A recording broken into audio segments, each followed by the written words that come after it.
Everything changes the very moment you realize that you are not what you think, but the one who perceives the thought. This simple inner shift, almost imperceptible, is the turning point where quantum consciousness begins to make sense.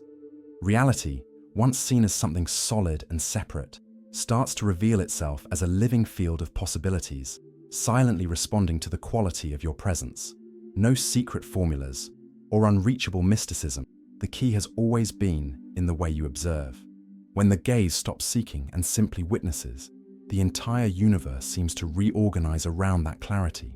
Ever since human beings first lifted their eyes to the sky, they have tried to understand what looks back at them. Consciousness has always been the greatest enigma, not only because of the complexity of its experience, but because it is the very stage where all enigmas are revealed. Everything we perceive, think, or feel happens within this invisible field we call self. But what is this self? And where does the sense of being aware of something arise from? Quantum physics, in trying to describe the behavior of matter at its most subtle levels, has stumbled upon the same mystery. The deeper scientists looked into reality, the more it seemed to respond to the act of being observed. Quantum consciousness is not an esoteric theory nor a poetic metaphor. It is an invitation to reconsider the role of the observer in the creation of reality. Experiments with subatomic particles, such as the famous double-slit experiment, revealed something unsettling. The mere presence of observation changes the outcome of the phenomenon. When no one observes, the particle behaves like a wave, pure possibility. When someone observes, the wave collapses and becomes a particle, manifested reality. This transition does not occur outside of us, but within the very act of perceiving. The universe seems to await the presence of a conscious gaze to decide what it will become. The mystery, however, goes beyond physics. It touches the core of human experience. If observation alters matter, then the way we look at life also changes what we live. Every thought, emotion, and intention becomes a vector that influences the field of possibilities around us. Quantum consciousness, in this sense, is not a theory about the cosmos, but about the way we participate in it. We are not separate from the universe. We are expressions of it, just as a wave is an expression of the ocean. The boundary between observer and observed is merely an illusion created by the fragmented perception of the mind. But what does it mean to participate in the creation of reality? It means understanding that what you call the world is, in part, a projection of your inner frequency. Not in the sense that you attract what you think, but rather that the state of consciousness you sustain shapes the way reality presents itself. It is as if the universe were a quantum mirror. It reflects precisely the quality of the presence that observes it. When there is fear, the reflection distorts. When there is clarity, the reflection is sharp. This constant reciprocity between observer and observed is the heart of the quantum mystery. Science is still trying to measure consciousness, but perhaps the question is reversed. Consciousness is not something that arises from the brain. It is the brain that arises within consciousness. This may seem paradoxical, but a careful observation is enough to see it. All perceptions, sounds, colors, thoughts, sensations occur within the same silent space that contains them. This space has no form, weight, or time, yet it is the only constant in all experience. When you identify with what passes through this space, life seems chaotic and unpredictable. When you recognize that you are the space itself, everything gains a subtle order, a natural coherence.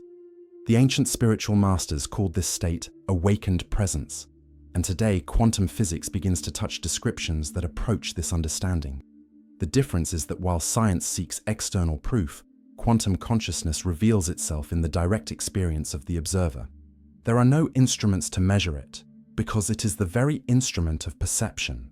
The question is not to discover what consciousness is, but to perceive what it is not. It is not thought. It is not emotion. It is not sensation. It is the field that witnesses all of it. And when this distinction becomes alive, the mystery turns into recognition. What is fascinating is that this perception requires no effort. It does not depend on believing in anything, nor on studying advanced physics.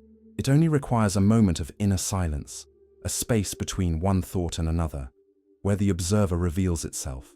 In this space, there is no time, no I and other, only the pure sensation of existing. It is here that quantum consciousness ceases to be a concept and becomes tangible reality. The mind tries to understand it, but only silence can experience it. The mystery of quantum consciousness, therefore, is not something to be solved, but something to be inhabited. The more we try to explain it, the more it escapes us. For the act of trying to understand already places us outside direct experience. Only when curiosity mingles with stillness does perception open to what has always been present. Quantum consciousness is the point where the universe awakens to itself, and, in that awakening, everything that once seemed separate recognizes itself as a single vibration, eternal and formless, dancing in the fabric of now. Much of human suffering arises from a simple confusion. We believe we are the content of the mind, when in fact, we are the space that contains it. This inversion of perspective creates a labyrinth where thoughts become prisons and emotions turn into identities. The mind is an extraordinary tool, capable of creating languages, technologies, and theories about the universe, but it is not what observes all of this. Consciousness is what perceives the mind in action, and until this difference is recognized, life remains dominated by noise, anxiety, and the constant feeling that something is missing. The mind lives on comparisons, judgments, and memories. It is the reflection of accumulated experience, a machine that organizes the past and projects the future. Consciousness, however, does not belong to time. It is always now. The mind tries to explain reality, while consciousness simply perceives it. When we confuse one for the other, we seek peace through thought. And that is the paradox that sustains dissatisfaction. Thinking about peace does not generate peace. Thinking about silence does not produce silence. The mind can imagine enlightenment, but it can never reach it, because it is the very illusion of separation that must dissolve. This confusion is as old as humanity itself. From an early age, we are trained to think before feeling, to react before observing, to name before experiencing. We learn to live in the field of mental representations, believing that the map is the territory, but consciousness comes before any map. It is the ground upon which the map is drawn. When you think I exist, there is something that perceives that thought. That silent perception is what you truly are. Everything else, ideas, stories, memories, social roles, is transient. The mind changes. Consciousness does not. It is common to imagine the mind as the center of the self, but in truth, it is only a continuous flow of information. It comments, analyzes, compares, fears, and desires, yet what observes all this remains untouched. Try to notice what happens when an unpleasant thought arises. It appears, you recognize it, and then it fades away. What remains when it's gone?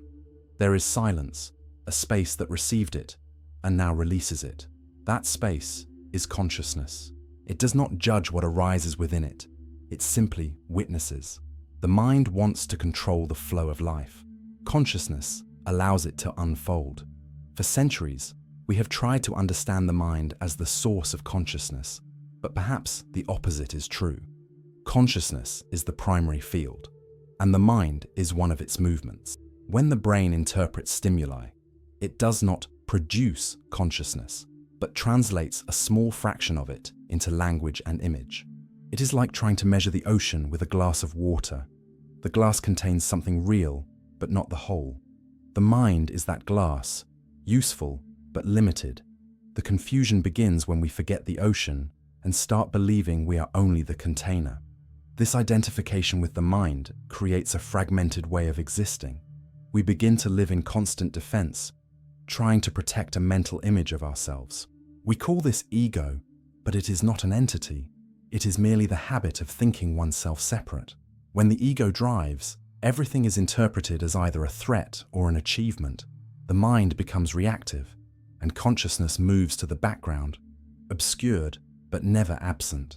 The simple act of realizing that there is a difference between what thinks and what observes already begins to dismantle this cycle.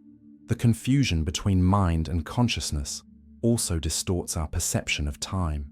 The mind lives trapped between what happened and what might happen. Consciousness, on the other hand, knows only now. When one is present, time loses its rigidity and life becomes lighter. Problems still exist, but the way we experience them changes radically. The mind wants to solve, consciousness wants to understand. One seeks results, the other seeks clarity. When focus shifts to what observes, thought itself begins to reorganize around silence. There comes a point when thought quiets, not by effort, but by understanding. You notice that it arises and fades on its own, without your interference. It is in this moment that the mind ceases to be an enemy and returns to being an instrument. Thought loses its dominance and becomes an expression of the intelligence that contains it. This transition is not mystical, it is natural. It occurs when one stops fighting the inner flow and begins to observe it with honesty. Consciousness does not oppose the mind, it simply transcends it. It is like space in relation to sound. The sound arises, vibrates, and disappears, but the space remains. When this perception stabilizes, the fear of losing control dissolves. One discovers that control never existed. It was only a mental illusion trying to contain the infinite.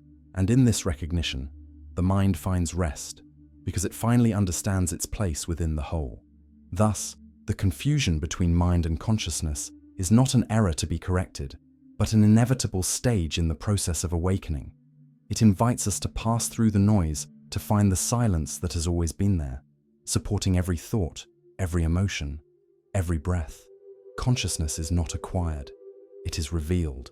And when it reveals itself, the mystery of existence ceases to be an enigma and becomes a living presence, clear, timeless, and absolutely simple.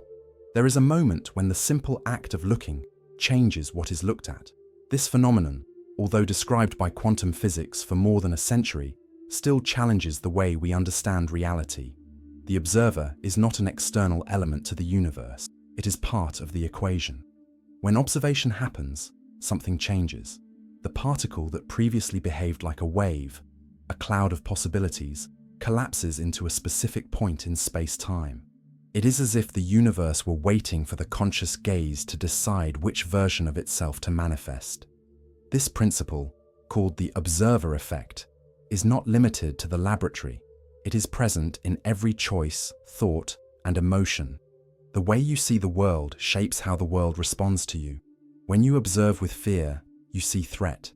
When you observe with openness, you perceive connection. It is not a poetic metaphor. It is a real energetic dynamic between consciousness and the field of possibilities. The observer does not merely record reality, it influences it, even if in a subtle and invisible way. The ordinary mind, bound to linear logic, tends to believe that observing is a passive act. But conscious observation is a creative force. It is the point of intersection between the invisible and the manifest. It is there that reality bends to perception. When you look at something with total presence, without expectation, without judgment, that something transforms. And it is not only the object that changes, the observer himself is reorganized.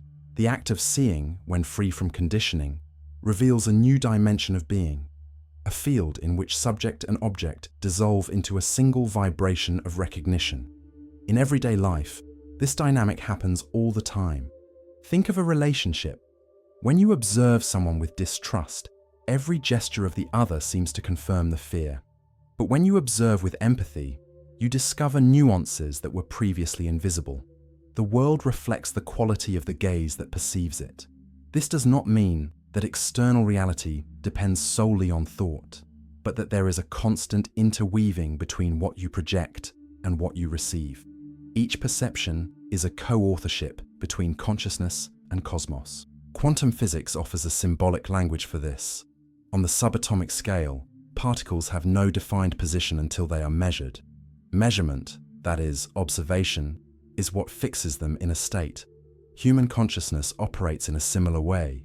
It defines the focus, and focus defines the form. That which you keep in your attention solidifies in the field of experience. This is why distracted observation generates fragmentation and conflict, while lucid observation generates coherence and meaning. The power of observation is not in forcing the world to be different, but in seeing it as it is, without the distortion of beliefs. When the mind interferes with its automatic interpretations, observation becomes opaque. You stop seeing what is and start seeing what you believe it to be. Quantum consciousness, on the contrary, does not try to modify reality. It reveals it in its purity. And this simple act of revealing is transformative. Clear presence is, in itself, an ordering force. There is a delicacy in this process. Observing is not monitoring, nor controlling. It is allowing something to show itself. True observation is receptive, not invasive. It is like standing before a lake in silence and perceiving the reflection of the moon without trying to touch it. The quieter the lake, the sharper the image. So it is with the mind. When it quiets, the quantum field precisely reflects the internal state of the observer. Mental noise clouds the surface and distorts the reflection. Silence returns clarity.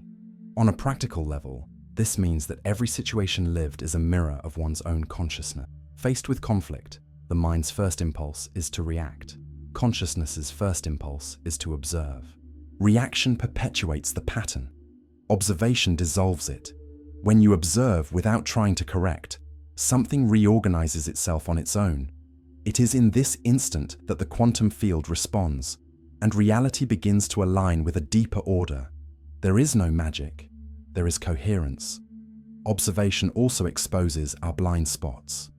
By noticing the impulse to judge, control, or deny what is happening, you perceive how much the ego tries to direct the plot of life. But when the gaze remains steady, even in the face of discomfort, the energy trapped in these mechanisms begins to release. The simple fact of observing without running away is an act of transformation. The awakened observer does not fight darkness, he illuminates it with presence. This is perhaps the essence of the role of observation in the creation of reality, realizing that creation is not a future act, but something that occurs now, at every instant in which the gaze. The universe is not separate from the one who sees it. It is co-generated by this interaction. Reality is not a sequence of fixed events, but a continuous dance between perception and potentiality. And the observer, when conscious, becomes the very tempo of this dance. When you understand this deeply, life ceases to seem like a succession of random occurrences. Each experience gains a broader meaning, not because the universe is trying to send messages, but because you begin to see the coherence behind each movement. Chaos, seen with presence, reveals patterns. Suffering, looked at with compassion, reveals learning. It all depends on the quality of the gaze. Observation is the invisible link that unites the invisible to the manifest, the possible to the real, being to the world. Thus, to observe is to create. Not because the mind imposes its will, but because consciousness, by witnessing with clarity, allows the universe to recognize itself in its own light. There is an instant prior to any thought, a quiet, discrete point where life simply happens. It is in this instant that presence reveals itself. The mind tends to ignore it, busy reconstructing the past or anticipating the future. But quantum consciousness only manifests in this space where time ceases. Presence is the portal through which the quantum field becomes accessible. Without it, we remain stuck on the surface of events, reacting to mental shadows instead of responding to what is truly before us. Mindfulness is not a technique, it is a way of existing. It begins when one understands that being conscious does not mean thinking about something, but being totally in contact with what is. It is a gentle openness, a quality of perception in which every detail of experience, the sound, the breath, the texture of the air, acquires depth. Life ceases to be a succession of tasks and becomes a dance of instants. Everything keeps happening, but the observer is no longer dragged by the flow of thoughts. He becomes the silent center that witnesses the movement. Presence is the bridge between consciousness and the world. When you are present, time loses the density that makes it heavy. Minutes expand, gestures become meaningful, and even the simple act of breathing seems sufficient. Hurry dissolves because the mind loses the control it exercised over experience. It is as if the body and the surrounding field align in the same vibration.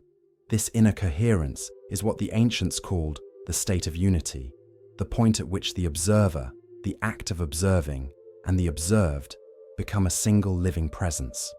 Being present, however, is not something achieved by force. It is a return to the natural. A small child is naturally present because he has not yet learned to divide attention between what happens and what he imagines. Little by little, society teaches us to live elsewhere, in thought, in comparison, in expectation. Attention is hijacked by incessant stimuli and becomes fragmented. Recovering presence is recovering wholeness, the ability to experience the moment without intermediaries. This does not require isolation, but simplicity. Mindfulness has a measurable effect on the inner quantum field. When consciousness stabilizes in the present, the body enters coherence. Heart and breathing rhythms synchronize. The nervous system reduces noise, and perception widens. It is as if every cell in the organism recognizes the subtle command. Now, past and future cease to exert pressure, and vital energy, previously scattered in thoughts, returns to the body. This state is not passivity. It is focused lucidity. The mind fears the now because in it loses control. In the present, there is no story to defend, nor plan to sustain. There is only what is, and that is too vast to be reduced to concepts. Therefore, it tries to escape to the comfort of the known, memories, explanations, narratives. Presence, on the contrary, invites the unknown, the bare reality that changes every second, and it is in this space of uncertainty that life renews itself. Each inhalation is a birth, each exhalation a surrender. When this is understood, the present ceases to be a passage and becomes the very dwelling. Mindfulness also reveals something essential. Everything we seek is already here. The mind creates distance between what is and what it desires. Presence removes that distance. When you are truly attentive, there is no longer a someone trying to reach something. There is only the movement of life perceiving itself. That is why, paradoxically, true transformation happens when we stop trying to change. Full observation is, in itself, an agent of change. The simple act of being conscious dissolves the unconscious pattern. In practice, presence begins with the body, feeling the contact of the feet with the ground, the air going in and out, the rhythm of the heart. Each of these gestures anchors consciousness in the now. Breath is the invisible line that connects the visible to the invisible. When you breathe with attention, thought slows down, and inner space widens. Silence does not need to be forced. It arises naturally, like the surface of a lake that calms when the wind ceases. In this silence, the quantum field responds, revealing a clarity that does not come from the mind but from being itself. Being present is also an act of love, because only those who are truly here can see, hear, and understand. Absence generates conflict. Presence generates connection. It is the foundation of all healing, because it is the moment when we stop resisting life. Mindfulness is the soil where quantum consciousness germinates, a state in which the universe ceases to be an idea and becomes a direct experience, felt on the skin, in the air, in sound. Deep down, presence is not something to achieve, but something to allow. It does not depend on circumstances, but on availability. The present instant is always offering passage. We are the ones who hesitate to cross it. When we finally surrender, we realize that there has never been any other place to be. Everything we seek, clarity, peace, meaning, already vibrates silently in this now that does not repeat. And understanding this is, perhaps, the true beginning of awakened consciousness, the moment when the universe breathes through us, without effort, without resistance, simply being. If observation defines what the universe manifests, it is emotion that gives shape and strength to that manifestation. Thought without emotion is like a sound in a vacuum. It finds no medium to vibrate. Emotion is the frequency that connects the mind to the quantum field, the invisible bridge between intention and reality. Every human feeling is, in fact, an energetic wave that propagates through the fabric of space-time, modulating the surrounding field. That is why the same thought, when felt differently, produces completely different results. Emotion is the language with which consciousness converses with the universe, but there is a common misconception. believing that emotion is synonymous with reactivity. Authentic emotion is not discharge. It is attunement. When anger, fear, or guilt is felt, the field's vibration becomes incoherent, fragmented. The body contracts, the heart rate loses harmony, and perception narrows. In this state, consciousness loses its clarity, and the reflected reality becomes chaotic. Emotions such as gratitude, compassion, and joy, on the other hand, produce coherence. They align the heart and brain in the same electromagnetic pulse. Modern science is beginning to recognize this. When an elevated emotion is sustained with presence, the body's energetic patterns resonate and the surrounding field organizes. This emotional coherence is the basis of what we call quantum alignment. The field does not respond to what you say you want, but to what you truly feel. Words and affirmations have little effect if the body vibrates out of sync with them. When the mind says, "I am at peace," but the chest is tense, the field reads the tension, not the words. The universe does not communicate in verbal language, but in vibration. Therefore, the real work is not in controlling what is thought, but in harmonizing what is felt. Emotions are subtle maps that indicate the degree of coherence between consciousness and the present moment. When discomfort arises, it is not an enemy. It is a sign of misalignment. Something within you is resisting what is. The invitation of quantum consciousness is to observe this resistance with tenderness, without judging it. By welcoming the feeling instead of fighting it, the energy trapped in it begins to release. This process transforms dense emotion into creative force. What was once a blockage becomes flow. Emotion is the fuel of intention. Without emotion, thought is neutral. With emotion, it gains direction and power. Quantum physics describes reality as a field of possibilities, and emotion is the impulse that selects one of them. When emotion is coherent, the choice stabilizes. When it is chaotic, the field oscillates. That is why gratitude is one of the most powerful frequencies.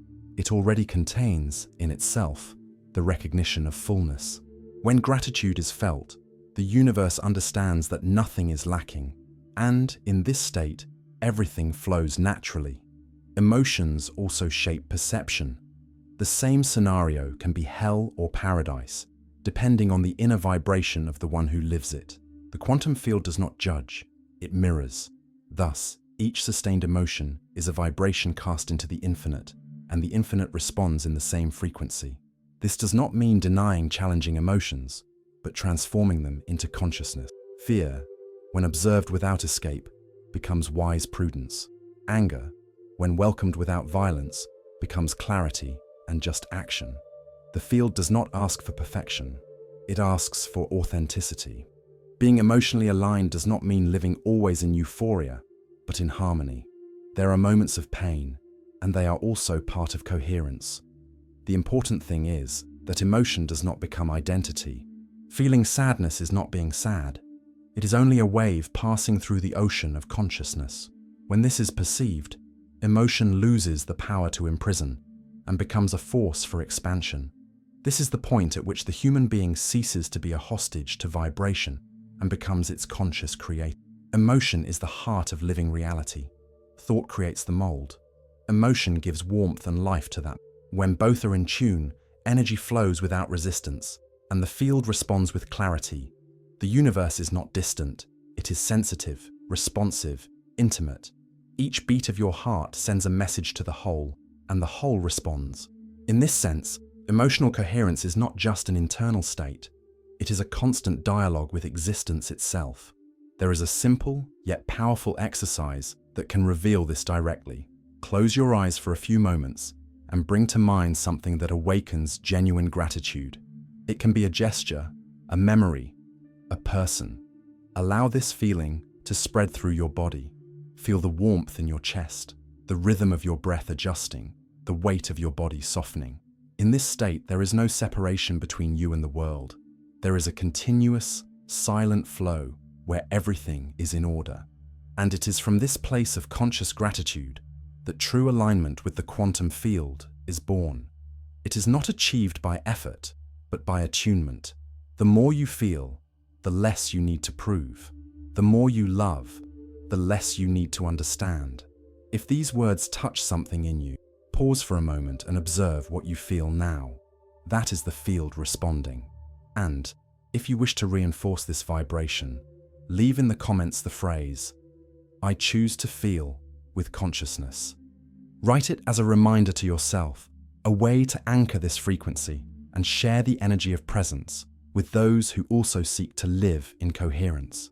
There are forces so subtle that they can only be perceived when everything grows still. Silence is not the absence of sound. It is the matrix from which sound is born. In the same way, breathing is not just a physiological act, but a living bridge between the visible and the invisible.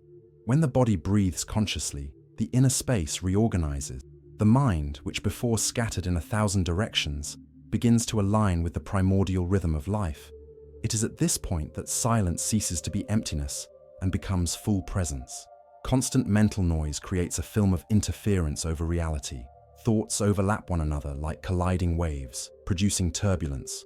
Conscious breathing is the gesture that calms these waters. It does not force silence, but invites it. Each inhalation is a return. Each exhalation is a letting go. The body responds first, the energy field soon after. When the flow of breath becomes slower, the quantum field adjusts, and the mind enters into coherence with the moment. Silence is not imposed. It arises naturally as a consequence of harmony. Many associate silence with inertia, but it is the opposite. It is the condition for life to be felt in its totality. The mind's noise is the echo of fear, always trying to fill the space with something known. Silence, on the contrary, welcomes the unknown. It is the fertile ground where consciousness grows. When you allow yourself to be silent, even for a few seconds, something inside reorganizes. The breath deepens, the heartbeat stabilizes, and a kind of clarity begins to emerge.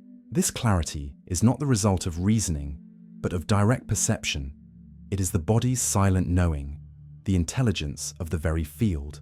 Conscious breathing is the simplest, and at the same time, the most transformative practice.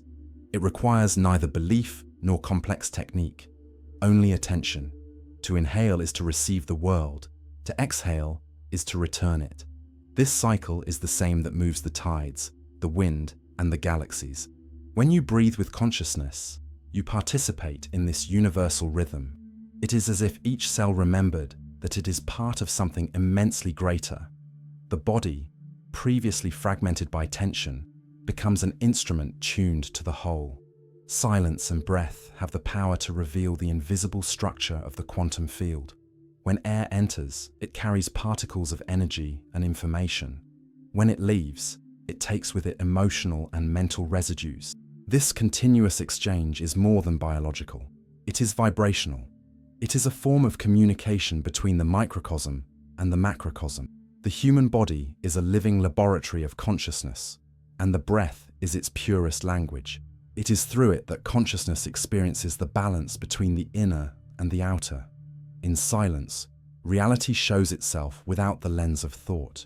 It is not a refuge to escape the world, but the space where the world reveals itself as it is. The answers the mind seeks are already there, in the quiet depths of being. When you breathe and observe, you perceive that there is no distance between what happens and what observes. Everything is part of the same pulse, and that pulse is the universe itself breathing through you. In moments of confusion or anxiety, returning to the breath is like returning home. Each cycle of air is a reminder that life does not demand effort, only presence. Inhaling is not accumulating. Exhaling is not losing. It is participating in the movement that sustains everything. When this is understood, the fear of impermanence dissolves. The breath shows that everything flows and renews itself. Even silence changes its texture. It ceases to be empty and comes to have density, its own flavor, as if it were possible to feel time slowing down inside the chest. The power of silence also lies in its ability to reveal the essential. When the noise ceases, what remains is what has always been there, pure consciousness. It does not need to be thought or named, it only needs to be felt. Silence is the cradle of perception, and breath is the thread that keeps it alive. Together, they are the most advanced technology human beings possess. even though they cannot be manufactured or sold. They are gifts inherent to existence itself. There is a moment during conscious breathing when inhaling and exhaling seem to merge. In this instant, time disappears. There is no one who breathes. There is only breathing. The I dissolves, and the universe becomes direct experience. This is the threshold where the observer awakens. No concept can replace this experience. It needs to be felt on the skin, in the air, in the pause between two heartbeats. When silence becomes a habit and breathing becomes consciousness, life takes on a different rhythm. Decisions are born from the center, not from haste. Words become more precise, relationships lighter. The outer world remains the same, but something essential changes: the way of perceiving it. What was once noise is now melody. What was once effort is now flow. Silence is the field, breath is the thread, and consciousness is the weaver. When these three unite, reality aligns. At this point, understanding and being become a single thing. Much of what we call destiny is, in fact, the reflection of beliefs we carry without realizing it. They shape the way we interpret the world, limit what we believe is possible, and filter the experiences we live. Beliefs are energetic structures in the field of the mind, vibrational patterns repeated so many times that they end up becoming molds of reality. When a belief solidifies, it begins to operate like a silent program, determining reactions, choices, and perceptions. That is why, often, even when we want to change, something invisible seems to pull us back to the old way. Quantum physics suggests that reality is not fixed, but malleable, and that the observer participates actively in its configuration.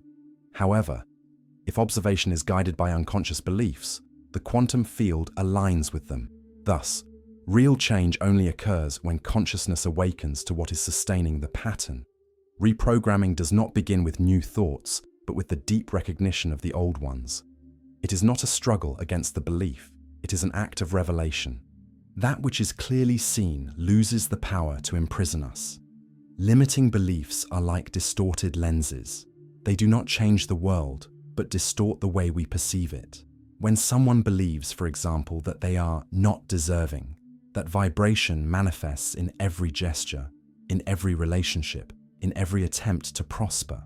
The quantum field, coherent by nature, responds to that vibration like a mirror, returning situations that confirm the belief, and so the cycle repeats.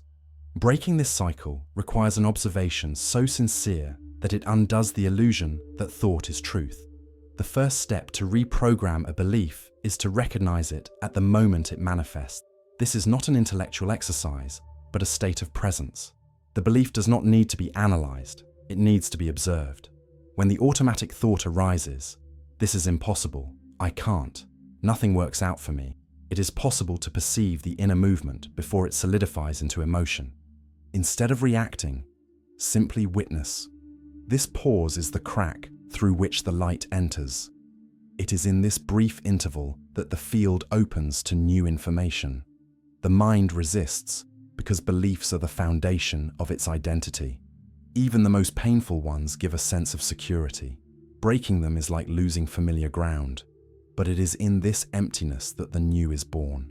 Reprogramming happens when consciousness remains steady in observation, even in the face of discomfort.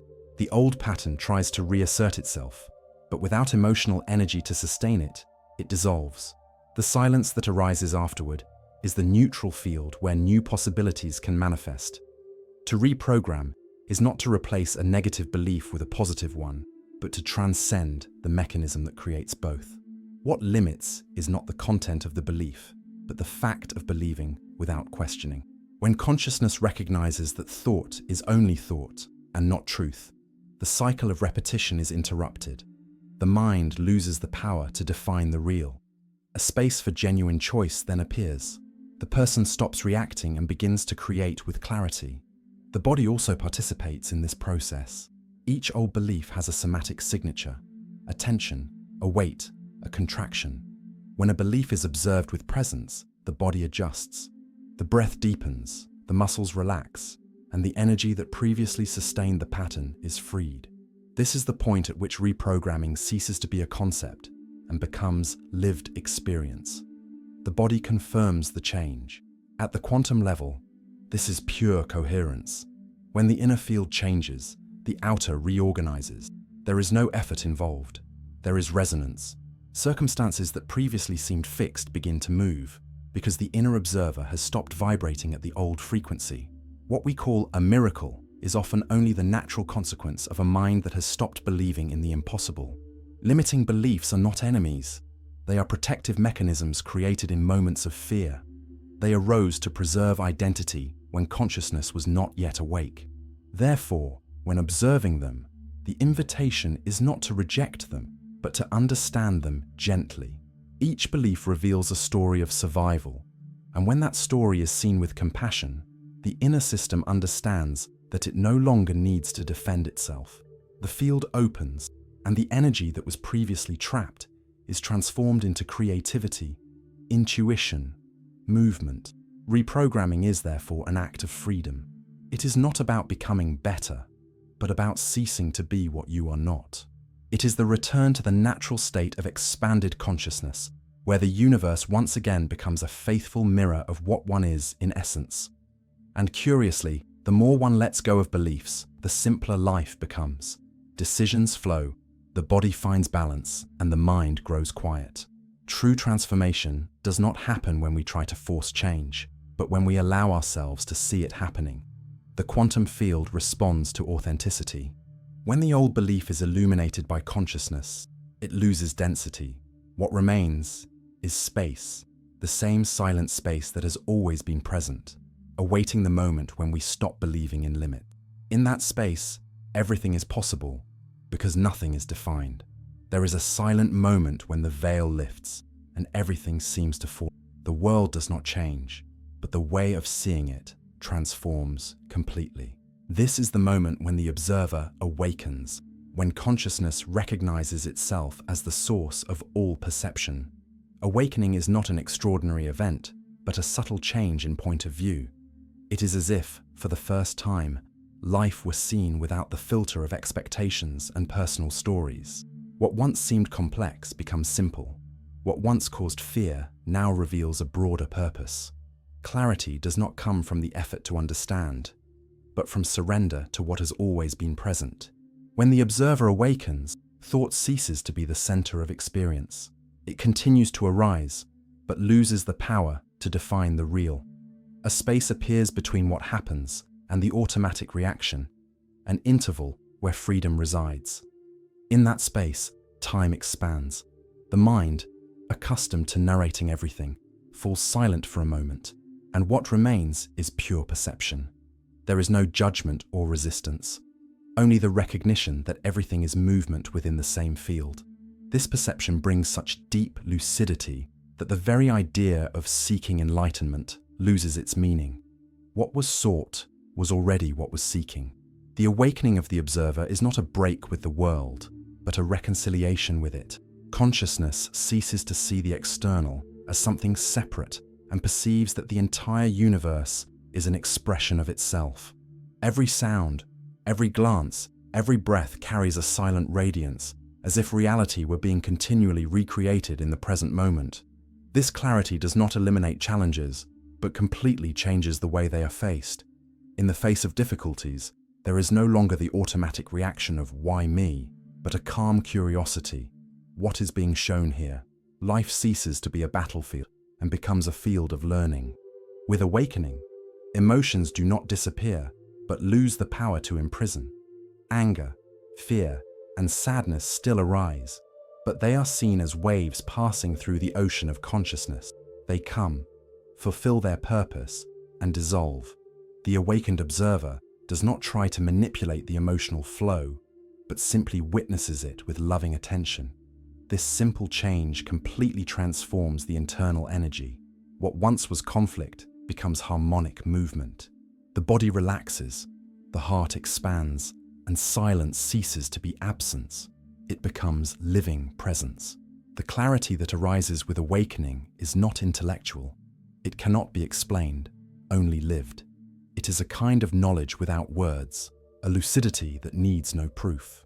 When one looks at the world from this state, it becomes clear that each person is at a unique point in the same process. There is no longer any need to judge or compare, because everything reveals itself as part of the same unfolding of universal consciousness. Good and evil, gain and loss, success and failure, all become different expressions of the same movement. It is unity manifesting through multiplicity. The awakened observer also perceives something paradoxical. He was never asleep. Awakening is not a new state to be attained, but the recognition of what has always been true. The sleep of unconsciousness is merely forgetfulness. Clarity, when it arises, does not create anything new. It simply reveals what was covered. And this recognition changes everything, because it dissolves effort. The search to be better, be spiritual, or be conscious dissolves in the simple act of being. Being does not need to be perfected. It is already complete. What changes is the vision that contemplates it. There is a deep serenity in realizing that nothing is out of place. Even apparent chaos is part of a greater balance. When the observer awakens, duality loses its rigidity. Pain is understood as part of the same energy that generates pleasure. Loss is recognized as the space that allows rebirth. This clarity is not resignation. It is wisdom. It is the ability to remain open in the face of impermanence without trying to control it. The universe moves in cycles, and awakening is the point at which one perceives the rhythm of those cycles without getting lost in them. The awakening of the observer is also the beginning of a new form of action. Decisions no longer come from fear or the need for validation, but arise from a silent center where everything is simple and direct. Intuition becomes clear, time adjusts, and the flow of life seems to cooperate. It is as if the universe were breathing together. Coincidences increase, not by chance, but because the observer is now in tune with the quantum field. What was once seen as destiny is now understood as synchronicity. This clarity is light, yet firm. It needs to prove nothing, only to sustain the lucid gaze. Even when the mind tries to regain control, something within already recognizes the trick and smiles. This inner smile is the sign of awakening, consciousness observing itself with gentleness. From then on, living becomes simple. There is nothing more to achieve, only to express. Every gesture becomes a natural extension of presence. The awakened observer is not someone different. It is the same being you have always been, but now aware of its own light. When this clarity stabilizes, the whole world becomes a mirror. Everything reflects the same silent radiance that dwells at the center of every gaze. And in that reflection, one finally understands that there was never any distance between what observes and what is observed. There is only consciousness recognizing itself, eternally awake, eternally present. When consciousness awakens, everything that seemed distant reveals itself as close. The mind quiets, the heart aligns, and the simple act of existing becomes enough. Reality ceases to be something to control and becomes something to live with presence. In this state, the universe is no longer a mystery to decipher, but an experience in constant revelation. If you've come this far, write in the comments, "I choose to live awakened." That way, I'll know that this clarity has touched you too. And if this content resonated with you, subscribe to continue this journey of consciousness and presence. There is much more to be discovered when the gaze becomes silence and silence becomes life.